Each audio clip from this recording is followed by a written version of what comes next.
சமையலேருந்து சாந்தி பேசுகிறேன். இன்றைக்கி வந்து இந்த வருஷம் நம்ம வந்து ரம்ஜானுக்கு நான் ஒரு கோதுமை வச்சு ஸ்வீட் செய்ய போகிறேன். நான் எப்படி செய்கிறேன்னு உங்களுக்கு செஞ்சு காமிக்கிறேன். வாங்க வீடியோக்குள்ளே போகலாம்.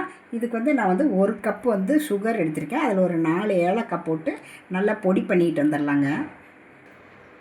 இதை வந்து ஒரு பவுலில் சேர்த்துக்கலாங்க. இது கூட வந்து கோதுமை வந்து நம்ம 2 கப் எடுத்துக்கலாம். நம்ம எந்த கப்பில் எடுக்கிறோமோ அதே கப்பில் சுகரு எல்லாமே எடுத்துக்கலாம். மெஷரிங் கப் இருந்தால் மெஷரிங் கப்பில் வச்சுக்கலாம்.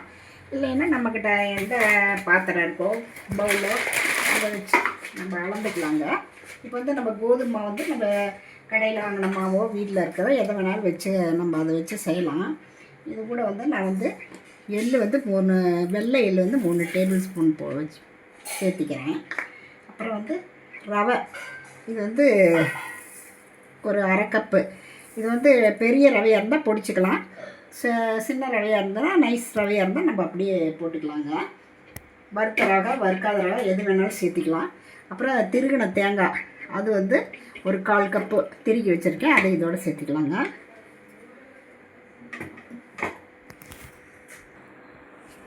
நெய் வந்து ஒரு 1/4 கப் சேர்த்திக்கலாங்க. ஒரு பிஞ்ச் வந்து உப்பு டேஸ்ட்டுக்காக. இதெல்லாம் சேர்த்தி நம்ம எல்லாம் ஒன்றா கலந்து வச்சு கொடுக்கலாங்க.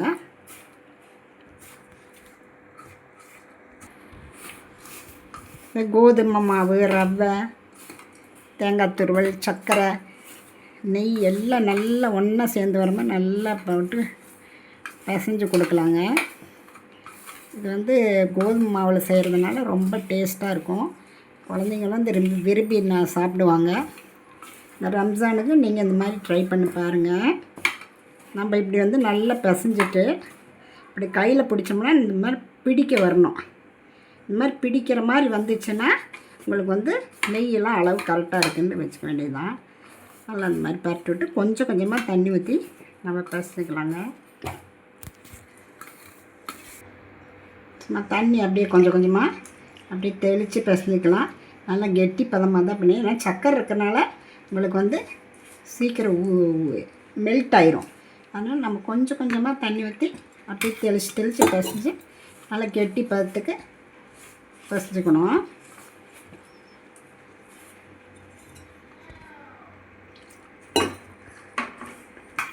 பாருங்க, இப்போ நல்லா இப்படி அழுத்தி நல்லா பிசைஞ்சதுக்கப்புறம் உங்களுக்கு இந்த மாதிரி நல்லா எல்லாம் ஒன்றா வந்து இந்த மாதிரி கெட்டி பதத்தில் இருக்கும்.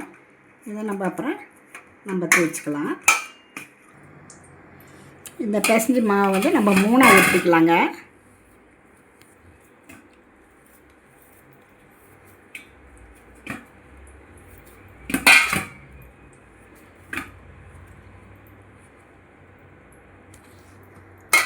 நல்லா உருட்டின மாவை நம்ம இந்த மாதிரி சிலிண்டர் ஷேப்புக்கு நம்ம இப்படி உருட்டிக்கலாங்க.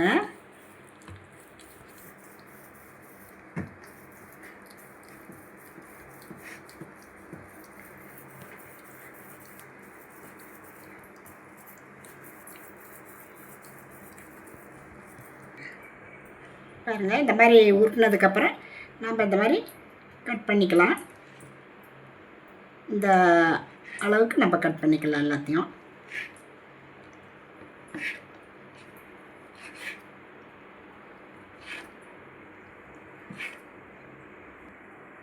கட் பண்ணதை இந்த மாதிரி ஓரத்தில் அமுத்தி விட்டுடலாம். இந்த மாதிரி அதே மாதிரி நம்ம எல்லாத்தையும் உருட்டி வச்சுக்கலாங்க ஒரு பிளேட்டில்.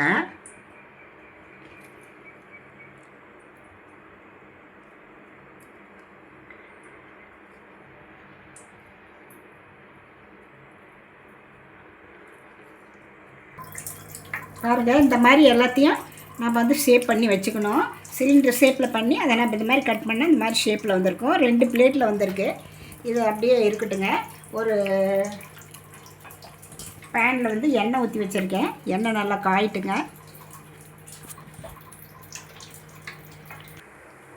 பாருங்கள், எண்ணெய் காய்ச்ச உடனே நம்ம மீடியம் ஃப்ளேமில் வச்சு நம்ம இப்படியே ஒன்றா போட்டு பொரிச்சுக்கலாம். ஹை ஃப்ளேமில் வைக்கக்கூடாது. உள்ளே பூரா வேகாது, வெளியில் சீக்கிரம் வெந்துடும். இந்த மாதிரி கொஞ்சம் நம்ம ஃப்ளாட்டாக இருக்கிற வந்து பேன் தான் நம்ம வச்சுக்கணும். அப்போ தான் நம்மளுக்கு பொரிக்கிறதுக்கு நல்லா ஈஸியாக வரும்.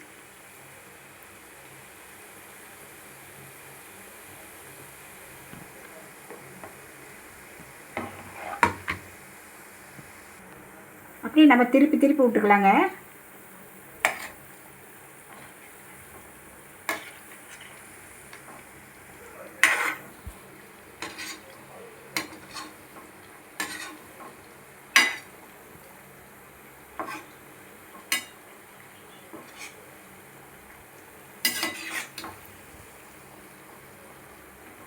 எல்லா பக்கம் வேகிற மாதிரி திருப்பி திருப்பி விடணுங்க.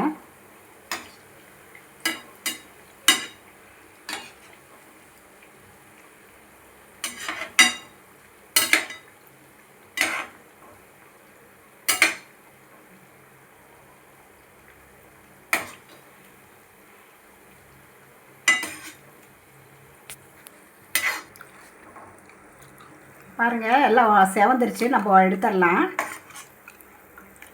இந்த அளவுக்கு செவந்தால் போதும்.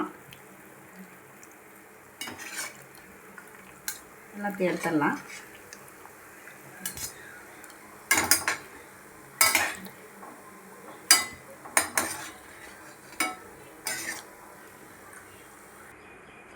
அடுத்த பேட்சை போட்டுடலாங்க.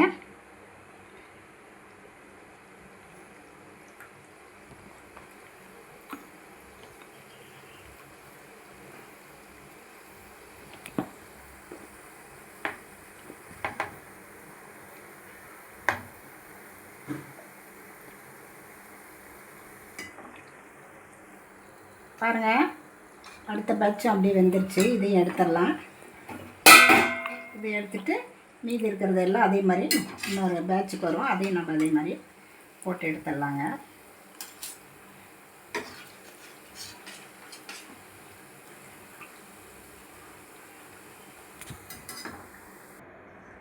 பாருங்கள், பூரா பொரித்து எடுத்துட்டேன். எப்படி இருக்குன்ட்டு. இது வந்து கோதுமையில் செய்கிறதுனால குழந்தைங்களுக்கு ரொம்ப ஆரோக்கியமாக இருக்கும், ஹெல்த்தியானதும். நீங்களும் இந்த மாதிரி ட்ரை பண்ணி பார்த்துட்டு இந்த ரம்ஜானுக்கு நீங்கள் ட்ரை பண்ணி பாருங்கள். எப்படி இருக்குன்னு ரதியா சமையலுக்கு சப்ஸ்கிரைப் பண்ணுங்கள், லைக் பண்ணுங்கள், ஷேர் பண்ணுங்கள். அடுத்த வீடியோவில் வேறு ரெசிபியோடு சந்திக்கிறேன். வணக்கங்க.